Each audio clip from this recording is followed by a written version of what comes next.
kembali kita menyatukan hati kita untuk kita beribadah pada pagi hari ini. Mari kita bersatu di dalam doa.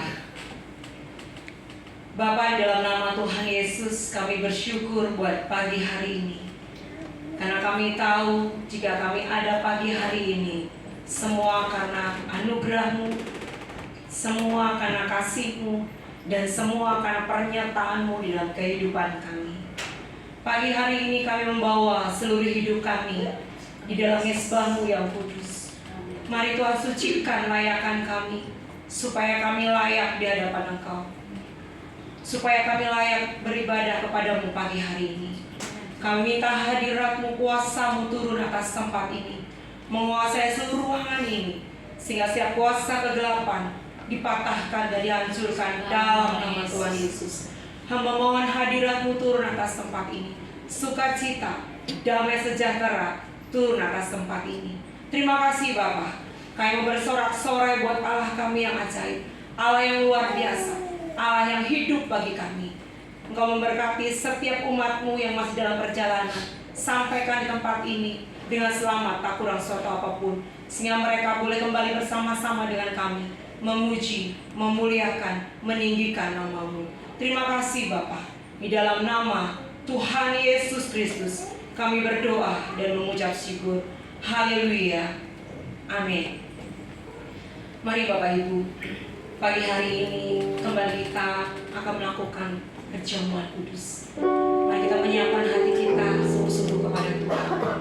Kita minta hati yang baru, supaya setiap apapun yang kita alami, Tuhan bekerja atas kehidupan kita. Dan kita bersyukur kalau Tuhan berkarya dalam kehidupan kita, menyertai kita, memberikan kesehatan, kekuatan, semua karena kasih-Nya Tuhan atas kehidupan kita. Haleluya, Jesus.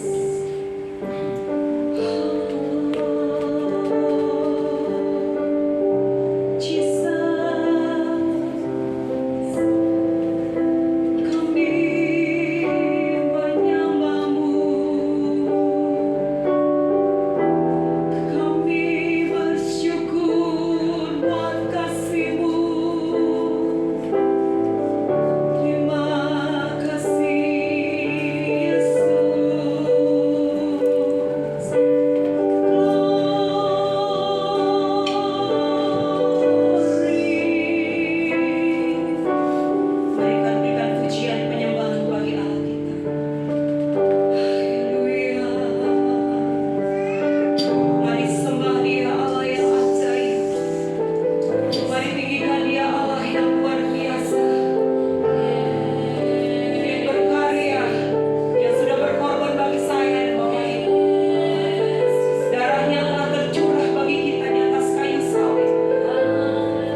persembahkan seluruh hidup kami kepadamu.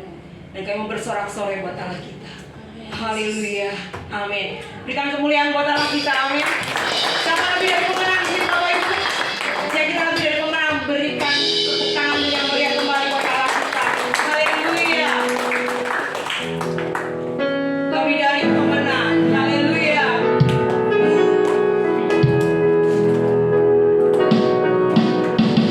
Lebih dari pemenang dalam segala perkara. Iblis tak dikalahkan oleh kuasa dan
kasih setia Tuhan yang senantiasa Tuhan limpahkan dalam hidup kami. Kalau kami ada sampai hari ini, kami tahu semua karena kasih karunia Tuhan. Biarlah kami boleh menghargai kasih karunia dengan hidup seturut dengan kehendak Tuhan. Sebab itu biarlah firman-Mu berbicara kuat kepada setiap kami, memberikan arahan, memberikan tuntunan untuk kami boleh menjalani hari-hari ini. Hari-hari yang semakin jahat, hari-hari yang tidak menentu. Kami sungguh memerlukan tuntunan Tuhan. Mari pegang tangan kami, tuntun kami, karena kami tahu tangan kanan-Mu itu memberikan kemenangan buat setiap kami. Terima kasih Tuhan. Berkati teman-teman kami yang sudah melayani dalam ujian pencobaan. Kiranya cerita mereka tidak menjadi sia-sia di hadapan Tuhan. Terima kasih Bapak. Di dalam nama Tuhan Yesus kami berdoa. Haleluya. Amin. Amin. Ya, terima kasih untuk present worship. Saudara yang dikasih Tuhan, ya hari ini kita akan kembali belajar. Ya, minggu lalu kita belajar tentang Yesus adalah terang dunia. Bagi saudara yang tidak hadir minggu lalu, saudara masih bisa mengikuti pembelajaran ini lewat channel YouTube GBT Faithful Community. Jadi saudara yang dikasih Tuhan, minggu lalu kita belajar Yesus terang dunia. Hari ini kita belajar kamu adalah terang dunia. Kita baca dulu ayatnya di dalam Matius 5 ayat 14 sampai 16. Next slide. Matius 5. Ya, sudah. Slide Matius 5 ayat 14 sampai 16. Kalau terkunci kita membuka Alkitab kita, buka HP suci kita. Matius 5 ayat yang ke-14 sampai ayat yang ke, ya ini sudah bisa di full screen.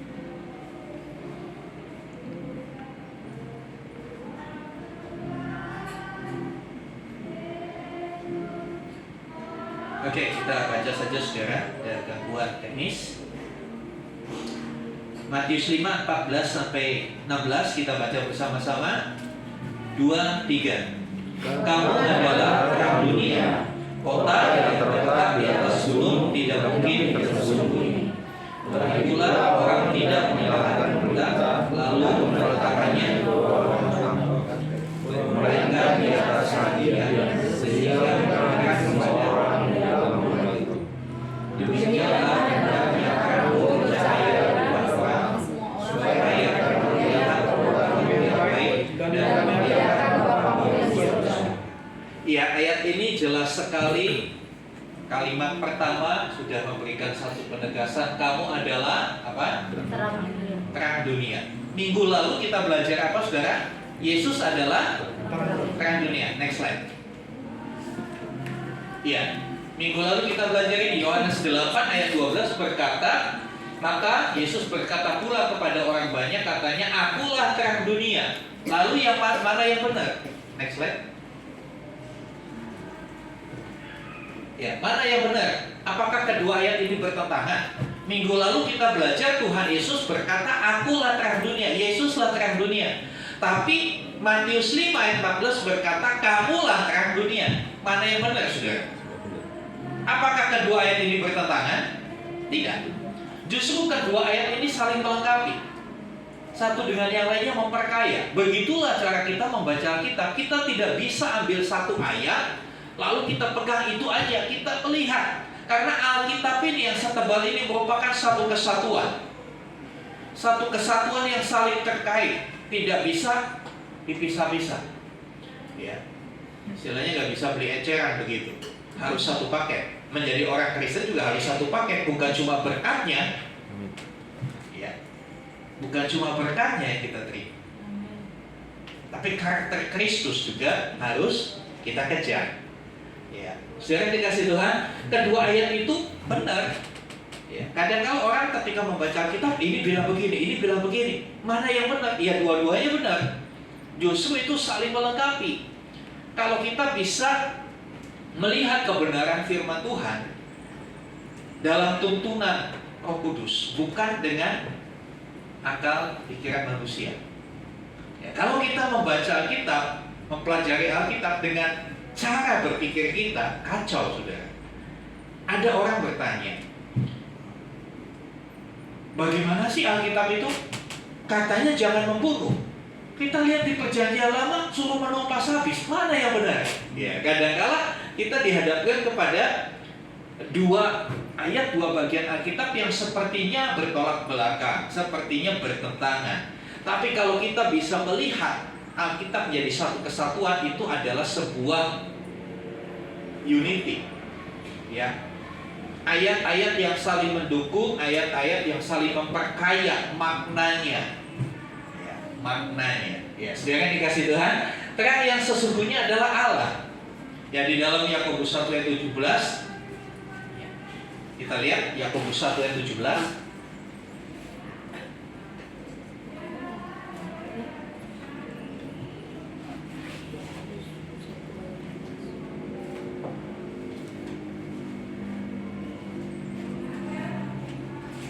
Surat Yakobus 1 ayat 17.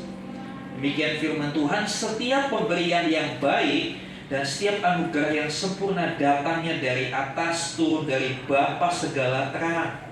Padanya tidak ada perubahan atau bayangan karena pertukaran. Ya, Bapa segala terang. Jadi Allah adalah sumber terang itu. Ya, Allah adalah sumber terang. Ya, dia menyatakan diri dalam pribadi Yesus. Yesus adalah Allah yang menjadi manusia, Allah yang turun ke dunia menjadi sama dengan manusia. Yesus adalah terang yang datang dari surga untuk menerangi dunia yang diliputi kegelapan. Yohanes 1 ayat yang ke-9. Yohanes 1 ayat yang ke-9, demikian firman Tuhan, terang yang sesungguhnya yang menerangi setiap orang sedang datang ke dalam dunia. Yesus itu sang terang yang diutus Bapa ke dunia. Jadi kita melihat Yohanes 8 ayat 12 benar. Yesus adalah terang dunia. Dan para murid pun, ya, orang-orang percaya pun adalah terang dunia. Kok bisa? Kok banyak banget terangnya?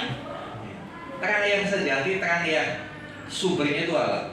Menyatakan diri dalam pribadi Yesus. Lalu kita yang percaya kepada Kristus juga disebut terang dunia. Bagaimana bisa? Ya, sebab orang yang mengikuti dia, orang yang mengikuti Yesus, tidak lagi berjalan di dalam kegelapan. Yohanes 8 ayat 12. Coba balikin lagi teksnya, naik. Before. Ya, sebelumnya tadi. Ya. Ya, Yohanes 8 ayat 12 bunyinya begini, saudara. Tuhan Yesus berkata, "Akulah terang dunia, barang siapa mengikut aku, ia tidak akan berjalan dalam kegelapan, melainkan ia akan mempunyai terang hidup." Jadi orang yang mengikut Yesus, percaya dan mengikut Yesus, dia mempunyai terang hidup. Kalau punya terang, maka kemana gelapnya? Hilang. Jadi kalau hari ini orang rajin ke gereja, orang melayani, orang mengaku Kristen, tapi hidupnya dalam kegelapan, berarti dia belum sungguh-sungguh mengikut Kristus. Dia belum sungguh-sungguh mengikuti Kristus. Nanti kita akan lihat, ada kelompok orang-orang seperti itu. Ada orang-orang yang casingnya Kristen, datang ke gereja, bahkan rajin, ya. Seminggu 7 hari, dia seminggu bisa 10 hari ibadahnya. Datang sana, datang sana. Tapi hidupnya masih dalam kegelapan. Perkataannya masih kasar, hatinya masih penuh dengan dendam, ya kan? Sedikit-sedikit galau, sedikit-sedikit marah, ya kan? Melakukan hal-hal yang Tuhan tidak sukai. Tapi Kristen pakai kalung salib. Kenapa? Itu perlu dipertanyakan. Benar nggak dia ngikut Yesus? Atau hanya pura-pura ngikut? Ya, pura-pura ngikut Yesus. Hari-hari ini banyak orang yang pura-pura. Ya, di tengah masa kampanye, jangan salah, saudara. Si A katanya ikut, si B ikut, si C ikut. Ya lumayan Pak, sana 100.000, 200.000, 50.000, lumayan Pak. Dapat cuan. Gimana? Cuma datang tepuk tangan pakai baju sesuai warnanya. Ya. Caleg ini ikut, caleg itu ikut, kan lumayan. Nanti milihnya, kadang-kadang orang yang seperti itu milihnya malah golput, sudah. Nggak pilih sama sekali. Siapa yang tahu? Sudah. Nah, di dalam kekristenan juga begitu. Banyak orang yang pura-pura Kristen, tapi hidupnya belum di dalam terang. Buktinya apa? Ya hidupnya masih dalam kegelapan. Masih ada perilaku-perilaku yang menunjukkan dia masih dalam kegelapan. Dalam kegelapan itu seperti apa sih, saudara? Tolong Pak Agus bisa dimatikan lampunya. Nah, gelap kan? Masih ada cahaya sedikit. Kalau ininya ditutup, ya. Kalau ininya saya tutup, lebih gelap. Masih ada lampu. Kalau semua kita tutup, lalu satu orang atau saya teriak kebakaran, gimana saudara? Mungkin di tengah gelap saudara nggak lihat kebakarannya di mana, betul nggak? Tapi dengan suara itu saudara akan lari, akan panik. Larinya kemana? Saya bisa jamin tabrakan pasti saudara. Pasti tabrakan, berebut turun ke tangga. Boleh Pak dinyalakan lagi? Ya. Kadang-kala orang yang hidup dalam kegelapan itu apa? Gampang panik. Ada masalah sedikit panik. Karena dalam gelap kita nggak bisa lihat jalan mana yang harus kita pilih.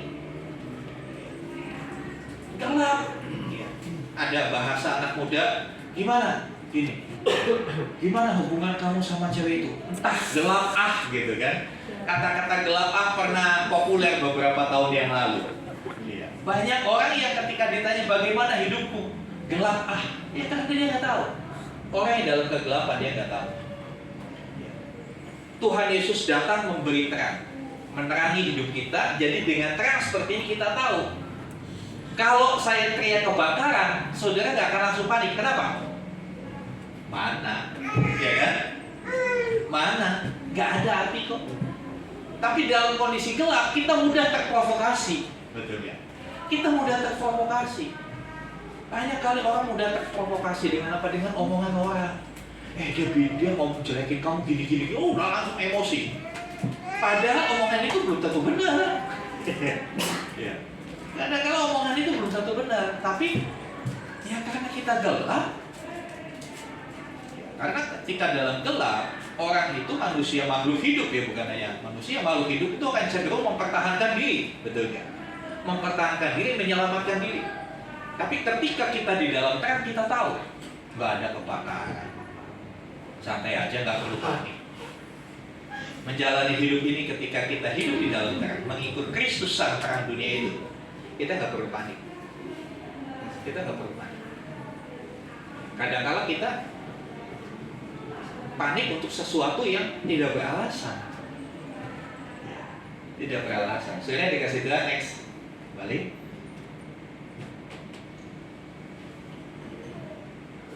Ya. Orang yang mengikut dia, mengikut Kristus tidak lagi berjalan dalam kegelapan. Kenapa? Ayat itu berkata karena dia memiliki terang, dia punya terang. Dia punya terang. Next. Ya. Bagaimana kita bisa menjadi terang dunia? Tadi dikatakan mengikut Kristus tidak jalan dalam kegelapan, tapi memiliki apa? Memiliki terang. Bagaimana supaya kita memiliki terang? Enak kan kalau punya terang? Mungkin di kita yang tinggal di kota nggak terlalu merasa perlu punya senter, iya kan? Saya sendiri praktis saya nggak punya senter kalau saudara di rumah, karena saya tidak merasa perlu. Tapi waktu saya pelayanan di Kalimantan itu adalah perlengkapan utama saya selain Alkitab. Kenapa? Kalau saya masuk pelayanan pedalaman harus jalan kaki di tengah malam, saya perlu bawa senter. Saya harus punya senter. Ya. Di tengah dunia, ketika dunia makin tidak tahu, makin gelap, makin tidak bisa diprediksi, ya, kita perlu terang yang dalam diri kita itu terus bersinar. Dengan kita punya terang, kita bisa tahu kemana kita melangkahkan kaki ke arah mana, ke tujuan mana kita harus arahkan hidup kita. Tidak hanya sekedar ya bahasanya orang sekarang ya hidup mengalir aja Pak. Maaf, hidupmu bukan seperti kuning-kuning yang mengalir di got, bukan seperti kuning-kuning yang mengalir di sungai, bukan seperti itu hidupmu terlalu berharga di hadapan Tuhan, amin. Dan Tuhan punya rencana buat hidupmu. Jangan biarkan hidupmu mengalir saja. Hidupmu harus punya tujuan, dan tujuannya itu harus jelas. Kita bisa ngerti tujuan kita bisa berjalan ke arah tujuan kalau kita punya terang. Bagaimana kita bisa menjadi terang dunia? Setiap orang yang percaya di Kristus, hidupnya sudah diterangi oleh terang sejati. Ya, dia seharusnya tidak lagi hidup dalam kegelapan, tetapi dia harus hidup sebagai anak-anak terang. Efesus 5 ayat yang ke-8, tolong dibacakan. Saudara Niki, Efesus 5 ayat yang ke-8.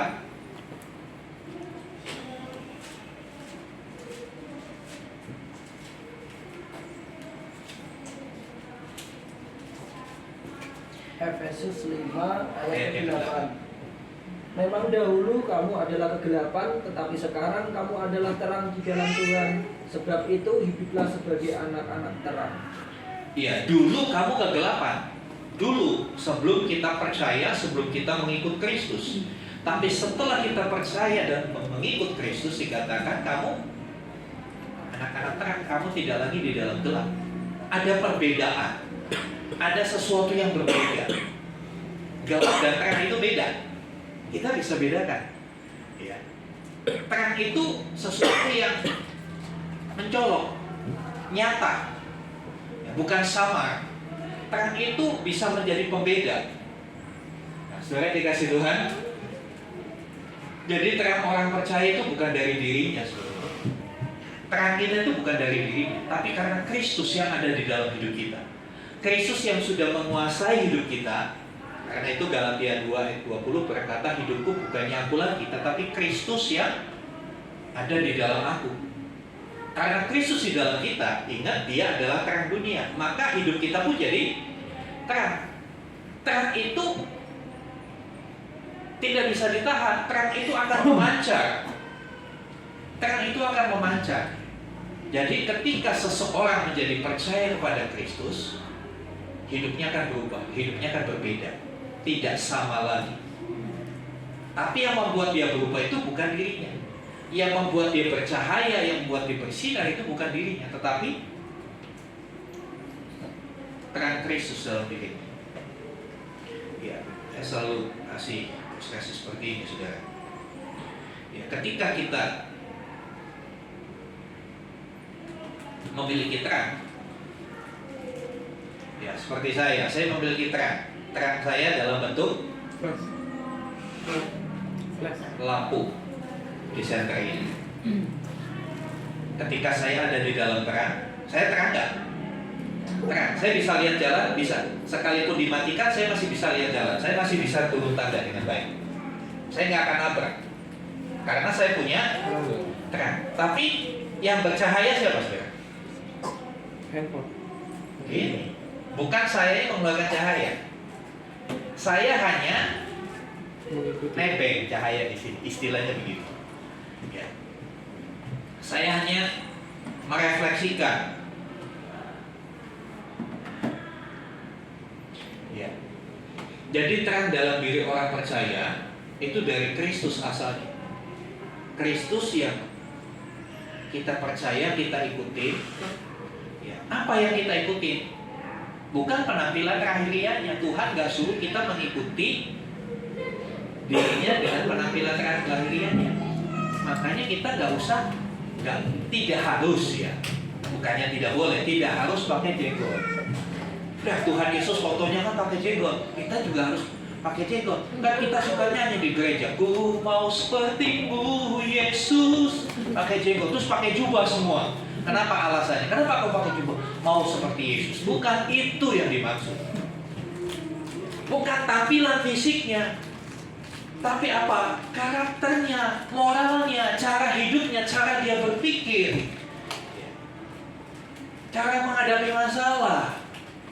Minggu lalu kita belajar Tuhan Yesus dihadapkan pada satu masalah, ada orang berzina yang ketangkap basah dihadapkan ke Tuhan Yesus. Lalu orang Farisi, ahli Taurat bilang dia perlu dihukum, menurut hukum Taurat dia harus dilempari dengan batu. Iya, itu kebenaran. Tapi Kristus, cara hidupnya, cara hidup yang menyelesaikan masalah, bukan cara hidup yang nambah masalah. Kadangkala manusia itu caranya menyelesaikan masalah dengan nambah masalah baru. Cara menyelesaikan masalah, nambah masalah baru. Kalau kita bermasalah dengan orang, yang kita lakukan apa? Cari koalisi, betul nggak? Cari teman untuk nganter dia udah gak baik sama saya, ayo dia dengan cara apa? Udah jelek-jelekin, dibumbui begini. Akhirnya dapat satu, wah gak kuat kalau satu, cari lagi, cari koalisi. Bukankah ini justru nambah masalah? Awalnya yang masalah saya dengan dia. Tapi karena saya cari koalisi, akhirnya bermasalah dengan dia siapa? Saya, teman saya, temannya teman saya, temannya teman-teman saya lagi, banyak akhirnya. Masalah yang tadi satu jadi sahabat. Tapi Kristus, begitu ada masalah, dia selesaikan masalah dan tuntas. Itulah terang. Ya, ingat, terang itu bukan dari diri kita, tapi Kristus yang ada dalam diri kita menerangi hati dan pikiran kita, sehingga hati dan pikiran kita bisa seperti Kristus. Bukan baju dan jenggotnya yang seperti Kristus. Hati dan pikiran kita seperti Kristus. Perilaku kita, cara berpikir kita, cara ngomong kita. Saudara yang dikasih Tuhan, ya, setiap orang percaya kita harus bisa merefleksikan, memantulkan cahaya Kristus, kasih Kristus, kemuliaan Kristus kepada dunia yang gelap.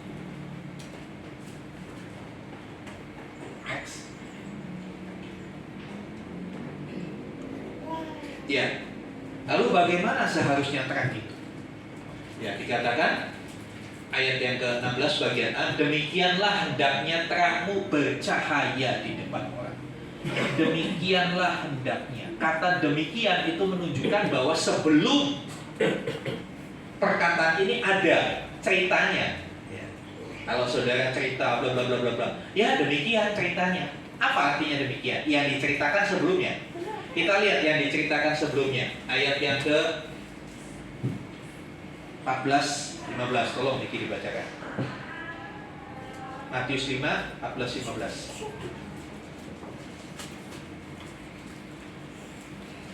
Matius 5 ayat 14 dan 15. Kamu adalah terang dunia, kota yang terletak di atas gunung tidak mungkin tersembunyi. Lagi pula orang tidak menyalakan pelita lalu meletakkannya di bawah kaki gantang, melainkan di atas kaki diam sehingga menerangi semua orang di dalam rumah itu.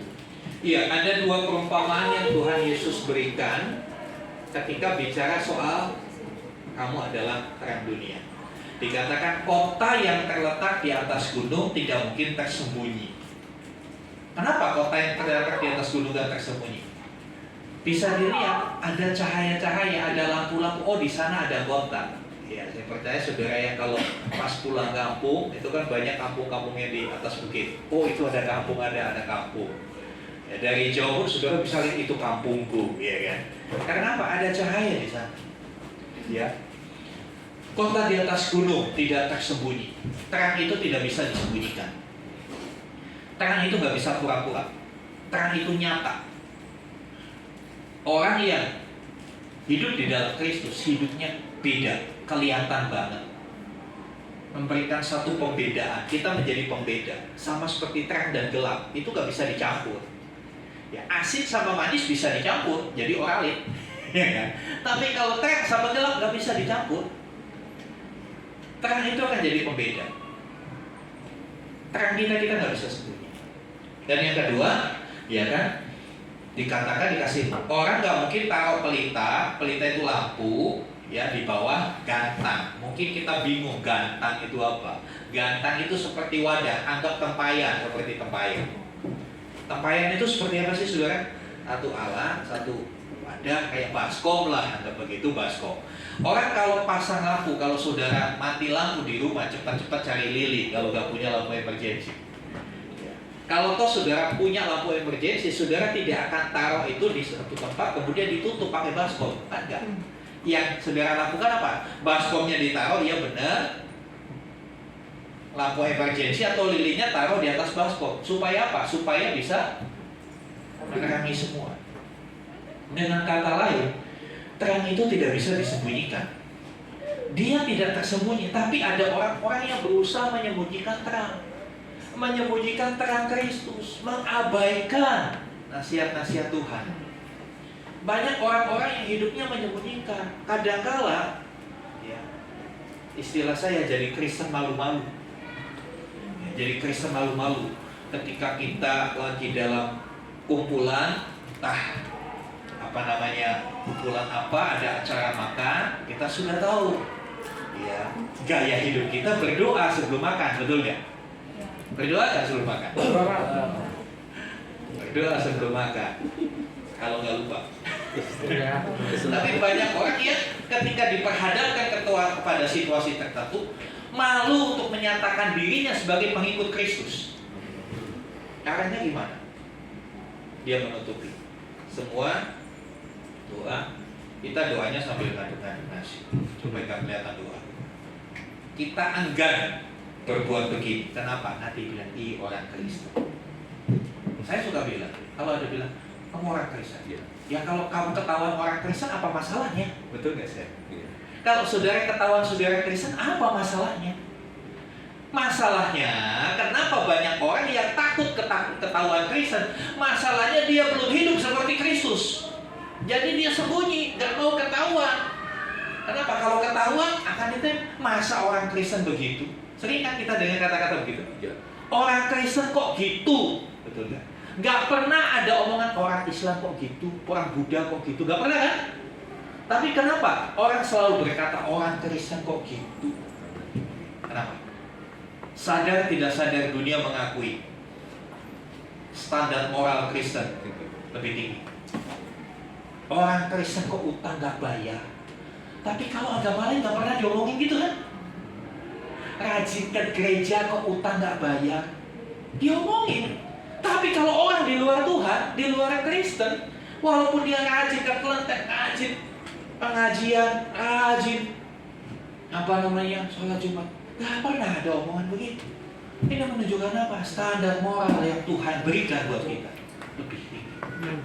Masalahnya yaitu tadi, kita belum bisa lakukan. Perilaku kita tidak sesuai dengan ajarannya Tuhan. Jadi kita malu mau mengakui. Kan? Malu mengakui. Saudara, terang itu nggak seperti itu. Terang dunia itu harus terpancar. Terang dunia itu justru fungsinya untuk menerangi, bukan untuk disembunyikan. Kekristenan saudara bukan untuk disembunyikan. Bagaimana caranya hidupmu tanpa saudara ngaku Kristen? Orang lihat cara hidupmu, ini cara hidup orang Kristen. Itu sebetulnya Tuhan mau. Tanpa saudara pakai kalung salib, tanpa saudara selalu ngomong shalom, shalom, haleluya. Itu orang yang begini ke pasar kita teriak haleluya, haleluya. Ini orang wah ini. Kenapa ini? Konslet, ya kan? Tanpa kita bersuara, orang bisa lihat. Saudara kalau ke rumah saya, saudara pernah nggak lihat di rumah saya ada pohon Natal? Ada lukisan Tuhan Yesus, ada salib. Ketemu nggak itu di rumah saya? Enggak. Karena saya lebih suka kekristenan saya wujudkan dalam perilaku, bukan dalam simbol-simbol keagamaan. Buat saya, kalau saya pasang simbol-simbol buat saya, nah itu saya jadul. Saya ketinggalan zaman. Kita harus tunjukkan identitas Kristen kita lewat perilaku kita, lewat berkata, lewat sikap hidup kita. Bukan hanya dengan wah banyak kali. Kalau di sini sih nggak ada. Waktu saya ke Kalimantan itu, saya ke suku rumah cuma bingung. Kartu baptis ditempel di ruang tamu, di figurnya ditempel di ruang tamu. Saya tanya ini buat apa? Ya supaya orang tahu saya sudah dibaptis. Saya bilang lalu apa urusannya kamu sudah dibaptis atau belum? Orang itu akan berurusan bagaimana kita sehari-hari, betul nggak sih? lingkungan kita akan melihat, menilai bagaimana sikap hidup kita. Bukan dari data-data administrasi kita. Ya, orang nggak bisa lihat saudara Kristen. Kenapa? Saudara Kristen hanya ditundukkan di KTP-mu, sementara KTP-mu kamu dudukin di dompet. Iya kan? Bagaimana orang bisa lihat kita Kristen? Bagaimana orang bisa lihat kita itu terang? Lewat perilaku kita, lewat sikap kita. Itu orang bisa lihat. Ini Kristen. Saudara yang dikasih Tuhan, kita tidak perlu gembar-gembor kita Kristen. Tunjukkan kekristenan lewat perilaku, lewat cara hidup. Ya. Jadi terang itu harus bersinar, berkilau, dan nampak berbeda. Tentu dalam hal kebenaran, dalam hal kekudusan, dalam hal moralitas. Berbedanya itu bukan berbeda sekali itu, bukan berbeda di penampilan, bukan berbeda di penampilan, tapi dari nilai-nilai kebenaran yang kita percaya, yang kita ikuti, yang kita pakai sebagai pedoman hidup kita. Itu yang membedakan kita. Apakah kita menghidupi nilai-nilai kebenaran yang Alkitabiah? Saya selalu katakan, mari kita membiasakan yang benar. Jangan kita membenarkan yang biasa. Saudara paham perkataan ini? Yang paham katakan amin. Yang tidak paham katakan. Ya. Mari kita membiasakan berlaku benar, bukan membenarkan sesuatu yang sudah biasa. Nggak apa-apa. Punya utang nggak apa-apa. Nggak bisa bayar nggak usah dibayar. Orang juga nggak bayar. Itu namanya membenarkan yang sudah biasa. Tapi mari kita mau membiasakan sesuatu yang benar. Jangan dibalik. Ya memang dunia ini kebalik-balik, ya kan?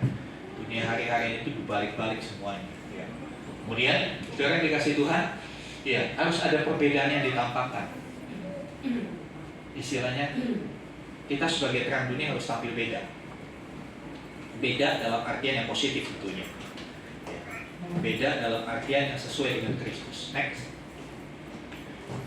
Ya, kapan terang itu diperlukan? Ya. Manusia sangat membutuhkan terang saat dalam keadaan gelap. Betul nggak? Terang itu dibutuhkan kalau keadaannya gelap. Ya. Semakin gelap, maka terang itu makin dibutuhkan. Semakin gelap, makin dibutuhkan terang. Ya. Terang harus hadir di tengah kegelapan. Karena dengan hadirnya terang di kegelapan akan sirna, kegelapan akan menyingkir. Jadi saudara, hadirlah di tengah-tengah kegelapan ini. Kalau tetanggamu hidupmu dalam kegelapan, hadir dalam hidup mereka. Bukan untuk menjadi sama dengan mereka, bukan untuk menaruh terangmu di bawah gantang, tapi tunjukkan terangmu kepada mereka. Tunjukkan terangmu kepada mereka, karena mereka perlu diterangi. Cuma kadang-kala ya, jika terang hanya berkumpul dengan terang, dia nggak berfungsi, betul ya? Kalau terang mainnya hanya dengan terang, yang ada apa? Silau. Kalau saya tambah lampu ini, tambah 5 lagi, gimana saudara? Saudara akan begini semua, hormat semua. Ibadah sambil hormat. Kenapa? Silau. Ya. Karena itu Tuhan Yesus berkata, pergilah jadikanlah semua bangsa muridku. Artinya apa? Terang itu harus dipancarkan keluar. Saudara tidak mungkin tiap hari ibadah di sini. Betul? Seminggu sekali aja kadang-kala absen. Apalagi disebut tiap hari. Terang kumpul sama terang supaya apa? Supaya kita saling menguatkan, supaya kita dapat energi baru. Ibarat handphone ini, terangnya, lampunya, ketika baterainya habis, maka senternya mati, redup lalu mati. Bagaimana caranya? Saya harus hubungkan dengan sumber daya. Ketika kita ibadah di tempat ini, ketika ibadah di komsel, kita itu sedang terhubung dengan sumber daya supaya intensitas. Minggu lalu saya bilang terang itu ada ukurannya. Terang itu bisa diukur, gelap tidak bisa diukur, ya kan? Terang itu ada satuannya, lumens. Terang itu ada satuannya, kandela. Lampu ada satuannya, watt yang kita kenal. Tapi kalau gelap, ada satuannya nggak? Nggak ada. Intensitas terang kita seorang sama yang lain berbeda. Kadang-kala kita mulai redup terang kita. Nah, itulah perlunya ibadah, itulah perlunya persekutuan. Itulah perlunya kita bersekutu. Dengan bersekutu kita dicas lagi, mendapat kekuatan baru untuk terus bersinar, untuk terus memancarkan terang Kristus. Saudara yang dikasih Tuhan, jangan jauhi orang yang sedang di dalam gelap. Datangi dan terangilah dia. Datangi dan tunjukkan jalan mana yang harus dia tempuh. Saudara yang dikasih Tuhan, hadirkan Kristus di tengah dunia yang dikuasai kegelapan. Yohanes 19, ya. 1 Yohanes 19, dunia ini dibawa kekuasaan si jahat. Kita perlu menyatakan yang benar. Ya, kita perlu menyatakan terang. Itulah tugas orang percaya. Next. Ya, goalnya apa? Kita sudah tahu identitas kita adalah terang dunia. Tujuannya apa? Goalnya apa? Tujuan akhirnya apa? Tujuan akhirnya bukan untuk kemuliaan kita, bukan untuk kebanggaan, ya. Ayat 16b dikatakan supaya mereka melihat perbuatanmu yang baik dan memuliakan Bapamu yang di surga. Perbuatan baik itu harus kelihatan. Banyak orang baik tapi perbuatannya nggak baik. Banyak orang mengaku baik tapi perbuatannya nggak baik. Tuhan mau kita menjadi orang baik yang selalu berbuat baik. Jadi orang baik jangan hanya sekedar cap label orang baik. Orang baik itu harus dibuktikan dengan perbuatannya yang baik. Saudara dikasih Tuhan, perbuatan baik yang dilakukan bukan untuk kepentingan dirinya. Banyak orang yang berbuat baik untuk kepentingan dirinya, untuk dipuji, untuk dapat elektabilitas, ya, untuk bisa dihormati orang, ya kan? Tapi kita melihat Tuhan menjadikan kita, sekali lagi Tuhan yang menjadikan kita terang dunia, ya kan? Karena kita tidak pernah bisa menjadi terang bagi dunia tanpa Tuhan. Sekali lagi, kita tidak pernah bisa menjadi terang bagi dunia tanpa Tuhan. Tuhan menjadikan kita terang dunia supaya orang melihat perbuatan kita, orang memuliakan Bapa, bukan orang memuliakan kamu. Banyak kali kita ingin dimuliakan, banyak kali kita ingin dipuji. Saudara, dipuji sama dikritik enak mana? Jujur, enak mana? Enak dipuji kan? Banyak orang menghindari kritik, tapi mencari pujian. Kenyataannya saudara, yang terjadi kadangkala tanpa sadar pujian itu menghancurkan kita. Banyak orang yang kuat ketika dikritik, banyak orang yang kuat ketika dicaci maki, tapi ketika dia mulai dipuji-puji, oleng dia, dia makin besar kepala, cara jalannya berbeda. Yang tadinya begini, begini. Hati-hati dengan pujian. Buat saya pujian itu seumpama jebakan. Kalau tidak kita berhati-hati, kita terjebak, kita binasa. Karena Tuhan Yesus jelas, Alkitab berkata, tinggi hati mendahului kehancuran. Saudara yang dikasih Tuhan, perbuatan baik yang kita lakukan, terang yang kita pancarkan, itu untuk mendatangkan kemuliaan Tuhan, supaya orang memuliakan Tuhan. Ketika Yohanes Pembaptis tampil, orang memuji dia, orang berharap inilah Mesias yang ditunggu-tunggu. Tapi ketika Yohanes Pembaptis itu berjumpa dengan Yesus, dia bilang, dialah Mesias, bukan aku. Top banget. Bahkan ketika murid-murid Yohanes Pembaptis pindah mengikuti Tuhan Yesus, dia nggak marah. Dia bilang apa?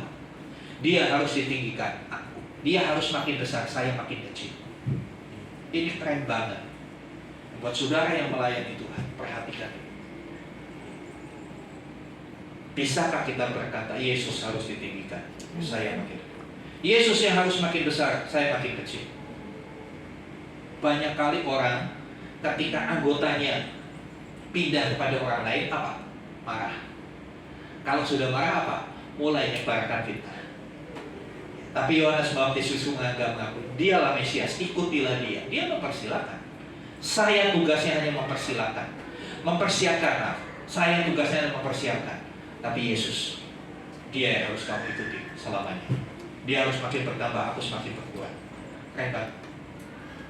Bisakah kita setiap kali melakukan hal yang baik, setiap kali kita menolong orang, setiap kali kita melakukan sesuatu yang membuat orang bisa kembali ke jalan yang benar, bisakah kita berkata, biar Tuhan yang dimuliakan, bukan saya?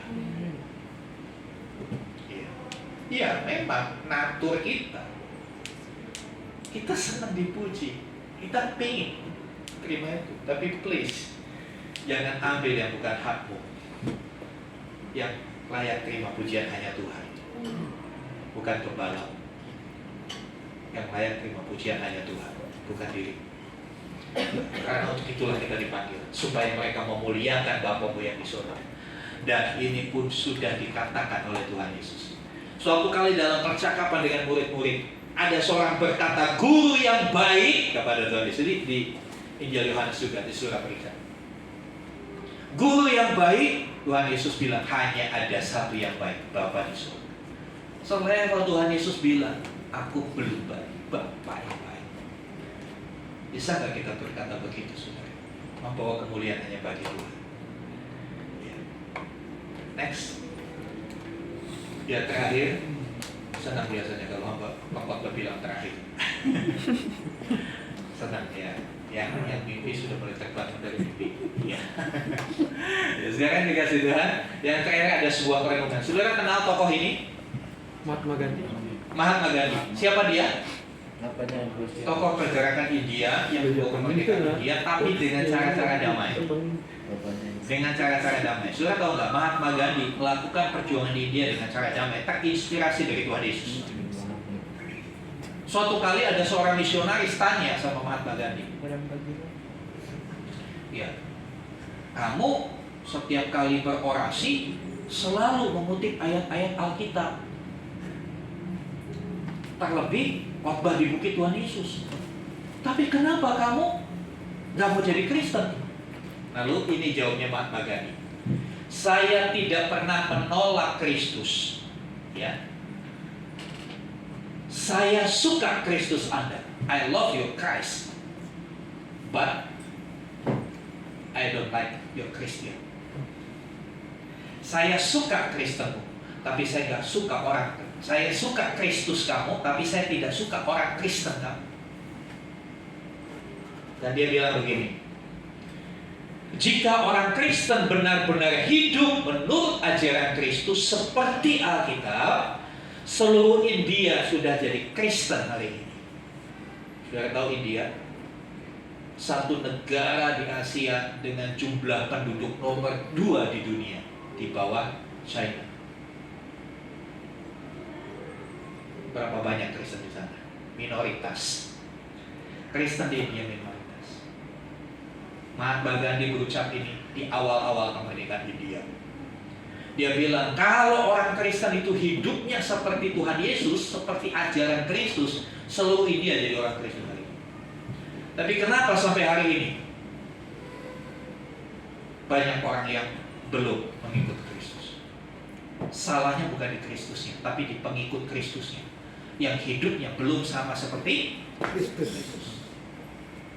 Berapa banyak, saudara, orang-orang yang tadinya mau percaya kepada Kristus meninggalkan Kristus karena perilaku orang Kristen. Saya tidak mau bicara si-si di sini. Mari kita terapkan pada diri kita. Jangan sampai hidup kita membuat orang berbalik dari Tuhan. Jangan sampai karena hidup kita yang tidak sesuai dengan firman Tuhan, hidup kita yang tidak bisa memancarkan terang, orang akhirnya meninggalkan Tuhan, jadi mualaf. Tanggung jawab kita. Makanya saya tidak lanjutkan kata-kata ini, saya cuma tulis mengapa. Saudara tahu jawabannya. Saudara tahu jawabannya, saudara bisa menerapkan fakta. Ini fakta sejarah, saudara.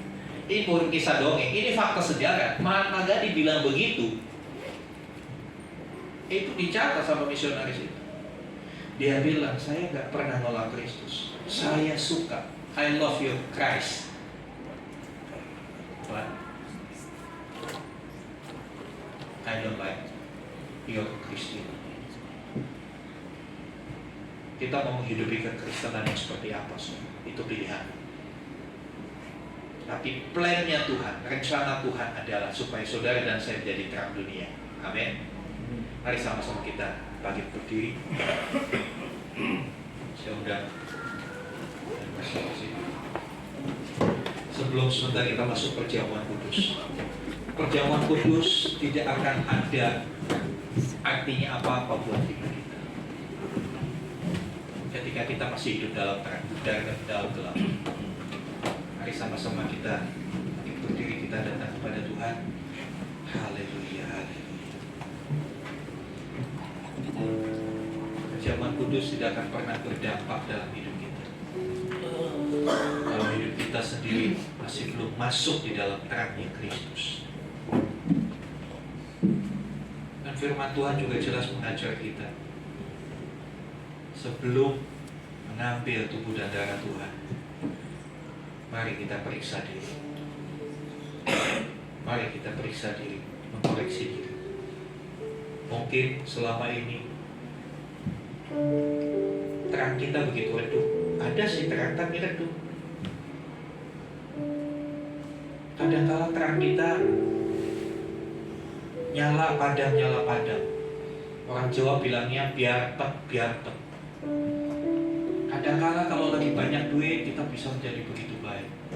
Tapi ketika lagi nggak ada duit, wah, muka kita seperti pepaya. Kita tidak konsisten.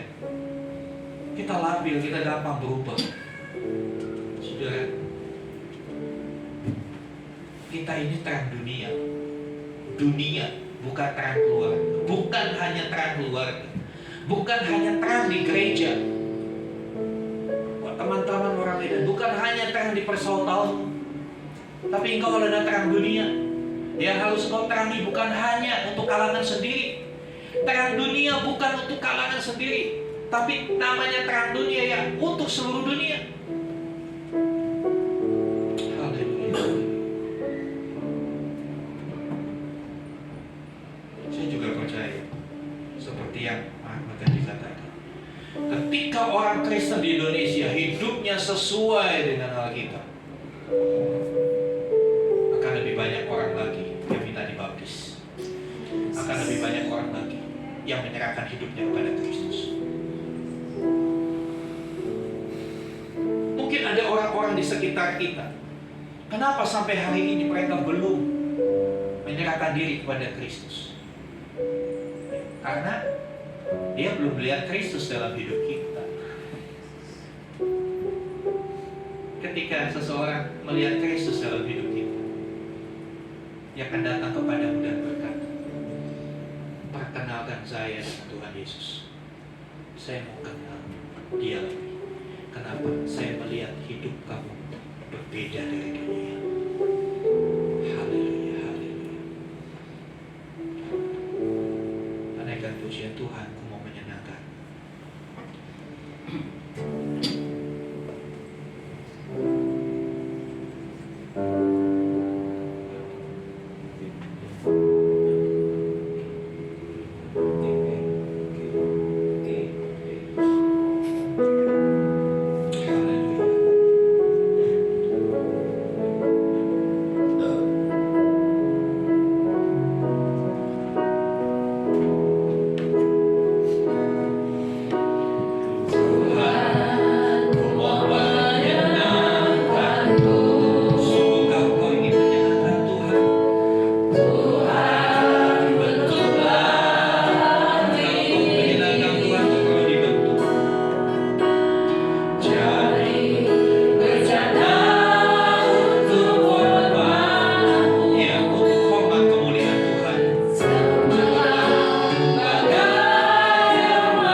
kebodohan kita, kebebalan kita. Biarlah dengan ambil bagian dalam perjamuan kudus, kita diingatkan kembali betapa cintanya Tuhan kepada kita, betapa pengorbanannya begitu luar biasa, yang kadang-kala kita sia-siakan, dan kita hidup dengan cara-cara dunia.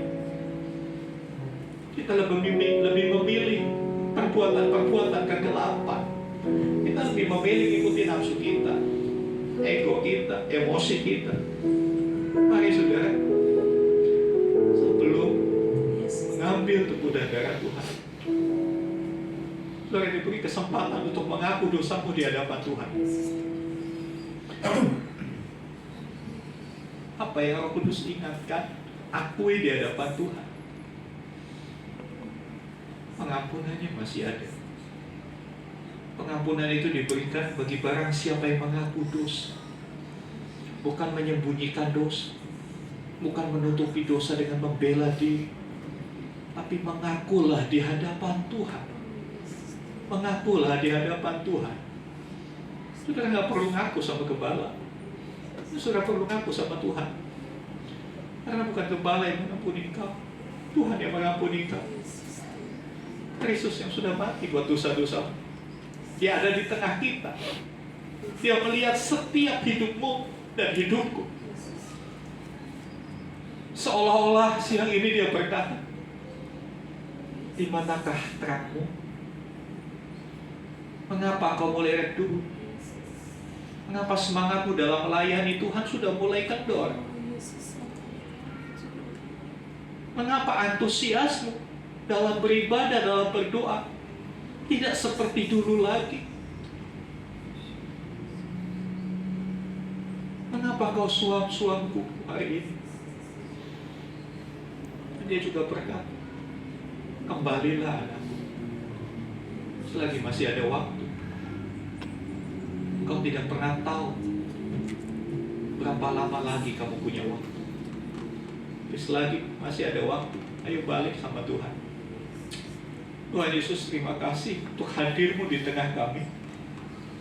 Terima kasih untuk apa yang sudah Tuhan kerjakan bagi hidup kami. Ampuni kami. Kami sudah berdosa kepada Tuhan. Kami seringkali mengikuti cara dunia. Kami lebih suka hal-hal yang gelap. Kami memilih jalan kami sendiri. Ampuni kami Tuhan. Biarlah pengampunan-Mu menyucikan hidup kami, menguduskan hati dan pikiran kami, supaya hati dan pikiran kami kembali tulus, tanpa ada niat-niat terselubung untuk mencuri kemuliaan Tuhan. Dan roti dan anggur yang ada di tengah-tengah kami, sucikan, kuduskan, boleh layak digunakan menjadi lambang tubuh dan darah Tuhan, di mana ketika kami menikmati, kami dipersatukan sebagai umat Tuhan GPT Pokul Community, sebagai gereja Tuhan yang kudus dan aman, sebagai tubuh Kristus. Terima kasih Tuhan. Kami mau ambil bagian dalam perjamuan kudus di dalam nama Tuhan Yesus. Amin. Tuhan ku menyenangkan. Silakan saudara mengambil perjamuan kudus dengan penuh hormat kepada tubuh dan darah Tuhan.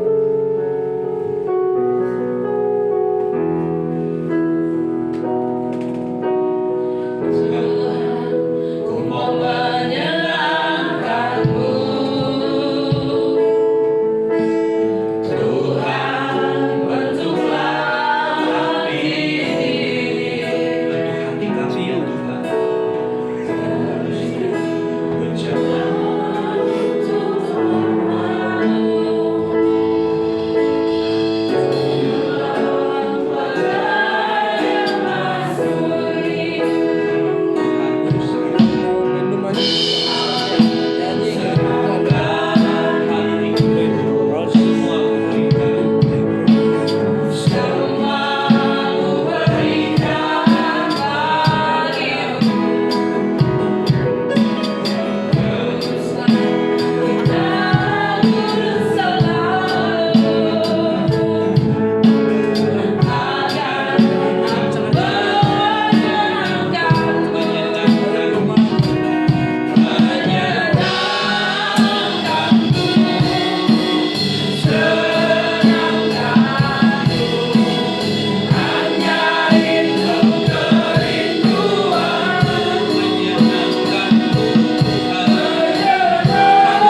di tanganmu.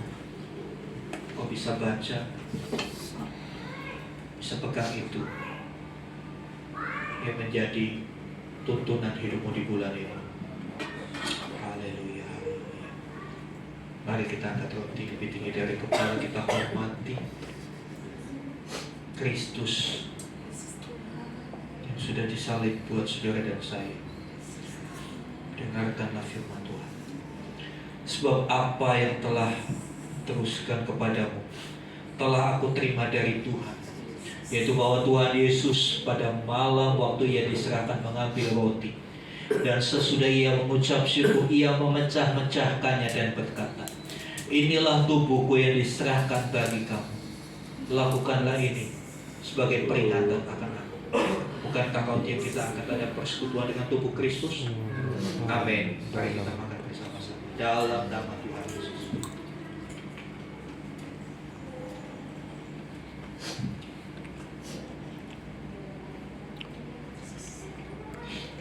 Terima kasih Tuhan, tubuhmu yang sudah dihancurkan bagi kami, tubuhmu yang begitu terkoyak, kesakitan karena setiap pelanggaran kami, karena setiap pemberontakan kami. Terima kasih Tuhan, terima kasih Tuhan. Kau luar biasa, Kau mulia, Kau agung. Tidak ada yang sepertimu Tuhan. Ya Rabata sadakarabayas, sadakarabayas. Ya Rabayas, sadakarabayas, sadakarabayas, sadakarabayas, sadakarabayas. Ya Rabata nakarayas. Mari angkat cawan berisi anggur. Pandanglah darahnya dicurahkan sampai tetes terakhir untuk membasuh hidupmu yang penuh dosa,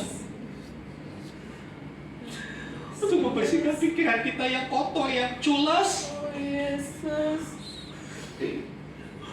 untuk menyucikan hati kita yang munafik, perkataan kita yang penuh dengan kebohongan, penuh dengan intrik, penuh dengan manipulasi. Dia basuh dengan darahnya. Sebab itu dengarkanlah firman Tuhan. Demikian juga yang mengambil cawan sesudah makan, lalu berkata, cawan ini adalah perjanjian baru yang dimeteraikan dengan darahku. Lakukanlah ini setiap kali kamu meminumnya sebagai peringatan akan aku. Bukankah cawan anggur yang kita adalah perjanjian dengan darahnya? Amin. Kita minum bersama di dalam nama Tuhan.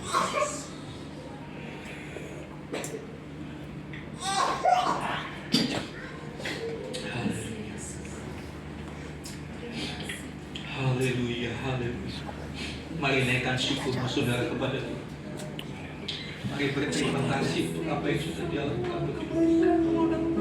Jangan apa yang dikatakan. Makasih Tuhan untuk semua kebaikan-Mu Yesus. Minta kekuatan dari Tuhan untuk terang kita bisa bercahaya, untuk hari-hari kita bisa kita jalani bersama dengan terang itu.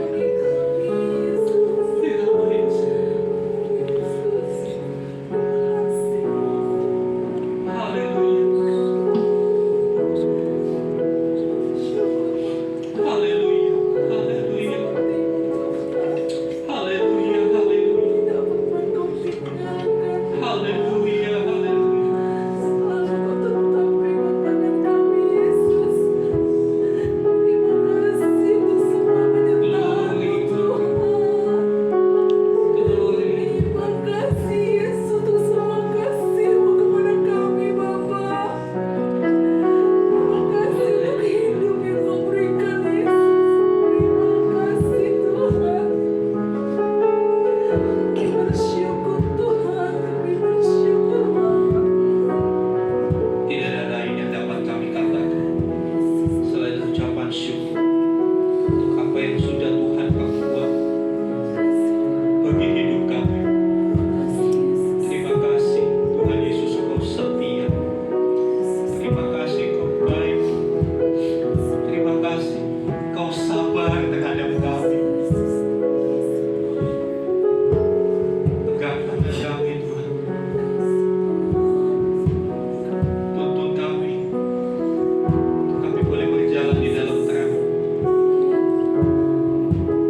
Tapi menebus masalah.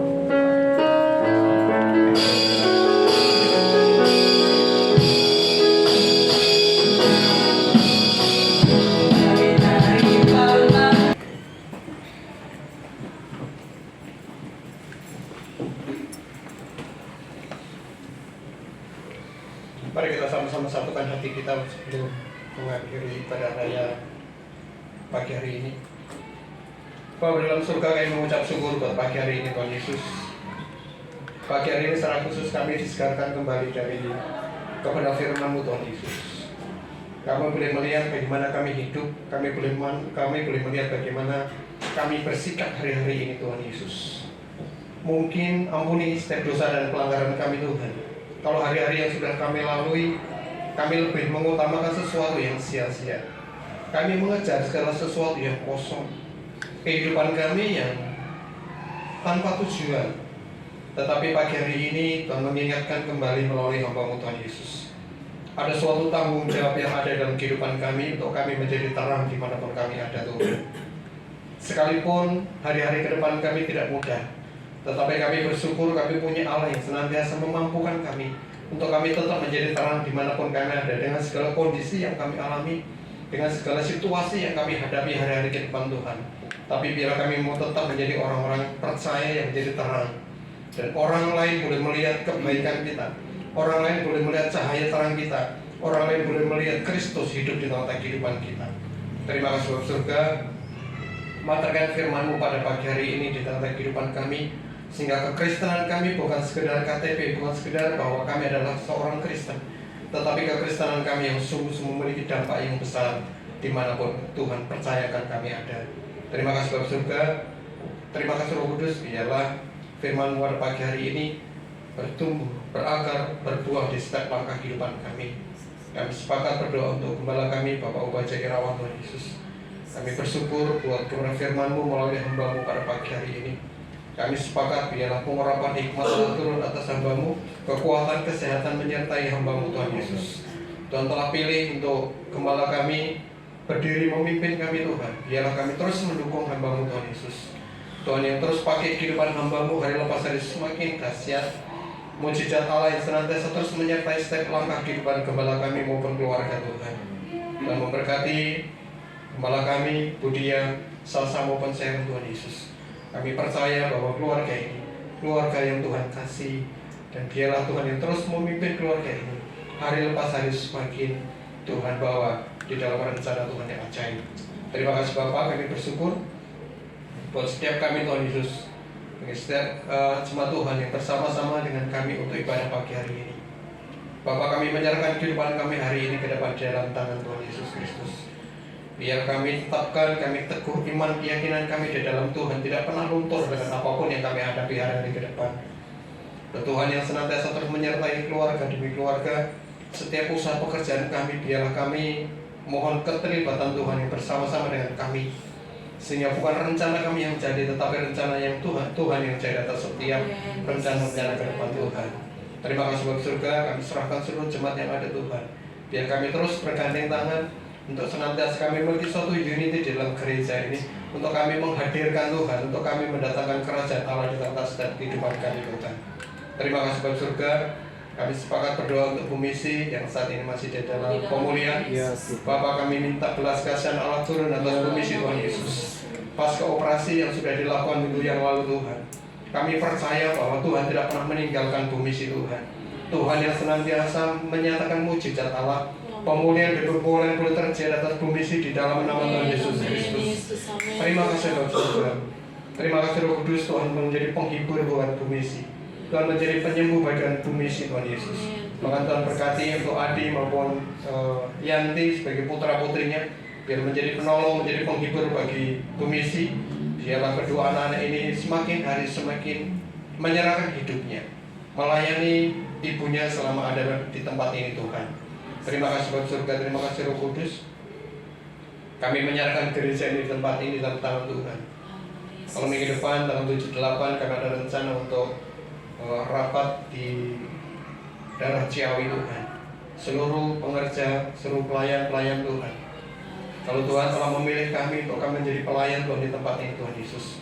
perlengkapi di dalam 2 hari untuk kami bisa berfellowship bersama-sama di tanggal 7 dan 8 nanti Tuhan Yesus. Sehingga setiap rencana kami, setiap apa yang kami sharingkan, setiap apa yang kami lakukan tanggal 7 8 nanti sungguh-sungguh mendatangkan kemaksimalan di dalam setiap pribadi kami, menjadi pelayan-pelayan Tuhan yang sungguh-sungguh teruji di dalam kami mengambil tanggung jawab di tempat pelayanan ini Tuhan. Terima kasih Bapak Surga, terima kasih Roh Kudus. Kami menyerahkan untuk berada di gereja ini dan memberkati untuk setiap program yang ada, begitu Komsel di KSB maupun di sekitar Lipo, bahkan program-program yang lain kami serahkan sepenuhnya di dalam tangan Tuhan Yesus Kristus. Berkati lingkungan kami di mana gereja ada, begitu Pak RT, RW di tempat ini, bahkan Kota Deltama senantiasa Tuhan berkati, memiliki dampak yang sungguh-sungguh nyata gereja ini ada di tempat ini Tuhan. Berkati bangsa dan negara kami Tuhan Yesus. Bapak, kalau akhir-akhir ini untuk menuju tanggal 14 Februari nanti pemilihan presiden maupun sekelas di Tuhan Yesus, biar Bapak surga Tuhan yang senantiasa menyertai bangsa ini. Dan kami percaya Tuhan tidak pernah meninggalkan bangsa ini di dalam pasca pemilu Tuhan Yesus. Dan berkati untuk pemerintah yang ada pada saat ini, dan memberkati untuk TNI maupun Polri sebagai keamanan di bangsa ini Tuhan Yesus. Bila pasca pemilu ini boleh berjalan dengan baik, berjalan dengan aman, bahkan Tuhan akan memilih pemimpin yang sungguh-sungguh datangnya dari Allah. Terima kasih Bapak Surga, terima kasih Roh Kudus. Kami menyerahkan untuk setiap kami yang sebentar lagi akan pulang untuk baik. Seperti Tuhan telah menghantarkan kami di tempat ini, demikian juga ketika kami pulang, Tuhan akan menyertai sepanjang perjalanan kami sampai rumah kami dengan selamat, dengan damai sejahtera yang dari Allah. Terima kasih Bapak Surga, sebelum kami pulang kami rindu menerima berkat-Mu melalui Tuhan. Mari saudara buka hatimu, angkat tanganmu dan sekarang terimalah rahmat anugerah dari Bapa di surga. Di dalam kasih dan karya Tuhan Yesus Kristus, bersama-sama persekutuan Roh Kudus, terimalah berkat jasmani terlebih lagi berkat rohani. Diberkatilah apapun yang kau kerjakan, dibuatnya beruntung, dibuatnya kau menikmati hasil dari jerih lelahmu. Tuhan kiranya menyertai engkau, menjadikan kau berkat dimanapun Tuhan menempatkan, sehingga terangmu bercahaya di depan orang dan mereka boleh memuliakan Bapa di surga. Karena itu pergilah, jadikanlah semua bangsa muridku, baptislah mereka dalam nama Bapa, Anak dan Roh Kudus, dan ajarlah mereka melakukan segala sesuatu yang telah kuperintahkan kepadamu. Dan ketahuilah aku menyertai kamu senantiasa sampai kepada akhir zaman. Demikianlah Tuhan Yesus akan datang kembali menjemput kita semua, membawa kita masuk dalam ke tempat yang telah Dia sediakan, supaya di mana Tuhan Yesus berada, kita semua boleh berada bersama-sama dengan Dia. Kami terima kelimpahan berkat Tuhan di dalam nama Tuhan Yesus Kristus. Haleluya, haleluya. Amin.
Saat sudah selesai,